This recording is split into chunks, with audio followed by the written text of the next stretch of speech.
Katika kipindi chote akiwa mkunazini, yeye na mke wake walikuwa wahamasishaji wakubwa wa masuala ya utoaji, kuwahimiza Wakristo kulishika neno la Mungu na kupendana kwa sababu maisha yetu ni mafupi hapa duniani. Maneno hayo aliwaasa Wakristo na ndugu zake kila mara.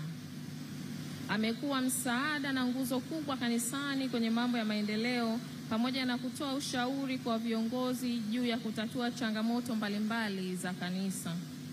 Na kila mara ushauri wake aliotoa kwa viongozi wa kanisa ulileta mafanikio na ufumbuzi wa changamoto hizo. Maisha ya ndoa. Marehemu Charles Martin Hillary alifunga ndoa na Sarah Doris Mwakanjuki tarehe 7 Agosti mwaka 1988, Kanisa Kuu la Kristo Mkunazini, Zanzibar. Walijaliwa kupata mtoto mmoja aitwaye Faith, ambaye ndiye msomaji wa wasifu huu. Pia ana mtoto mwingine aitwaye Josephine Charles Hillary, na alikuwa mfano bora kwenye maisha ya ndoa, akiwafundisha Wakristo kwa vitendo kwa kuambatana na mke wake. Mafunzo anayotuachia. Charles Martin Hillary atakumbukwa kwa mengi, na hasa umahiri wake kwenye tasnia ya habari na michezo. Lakini kwenye familia tutamkumbuka sana kwa ucheshi wake, uchangamfu wake, utani wa kuleta burudani na hamasa katika kazi. Pahala popote alipokuwapo Charles Martin Hillary palikuwa pamechangamka na vicheko. Charles Martin Hillary alikuwa muungwana na mwenye upendo, na hasa kuwasaidia ndugu wasiokuwa na uwezo kifedha. Charles Martin Hillary aliwasaidia bila kupiga parapanda au kutangaza. Alimfuata mhusika kimya kimya na alimsaidia kadiri alivyoweza. Kanisani atakumbukwa kwa utoaji.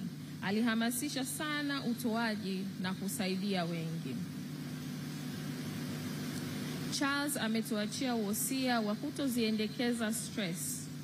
Alitutaka tufurahi, lakini alihimiza sana watu wamche Mungu, na ametuasa kwamba siri kubwa ya mafanikio ni kuwa tayari kujifunza, na usilolijua uliza, na unapokosolewa kubali kukosolewa.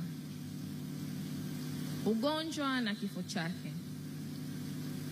Charles Martin Hillary hakuwahi kulalamika waziwazi juu ya ugonjwa uliomsibu wala kueleza taarifa za matibabu. Jambo hilo lilikuwa ni la faragha kwake.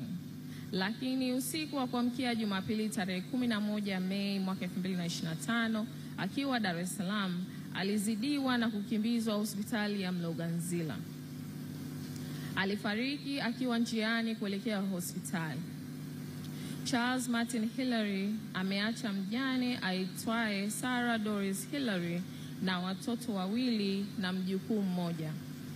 Asanteni kwa kunisikiliza.